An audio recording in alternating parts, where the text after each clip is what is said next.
ស្រាបៀរកម្ពុជាស្រាបៀរជាតិមោទនភាពជាតិស្រូវសាលី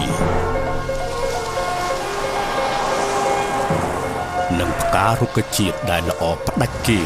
ត្រូវបាននាំចូលទាំងស្រុងមកពីសហគមន៍អឺរ៉ុបបច្ចេកវិទ្យាទំនើបនិងចំណេះដឹងចុងក្រោយគេបំផុតមកពីប្រទេសអាល្លឺម៉ង់រាល់តម្រូវការដើម្បីផលិតស្រាបៀរដ៏ល្អផ្ដាច់គេមកដល់កម្ពុជាហើយយើងបដិញ្ញាចិត្តប្រើប្រាស់នៅគ្រឿងផ្សំដ៏ល្អបំផុតដើម្បីផលិតនៅស្រាបៀរមួយដែលជាមោទនភាពរបស់ប្រជាជនកម្ពុជាស្រាបៀរកម្ពុជាស្រាបៀរជាតិមោទនភាពជាតិបើពិសាគ្រឿងស្រវឹងកុំបើកបរ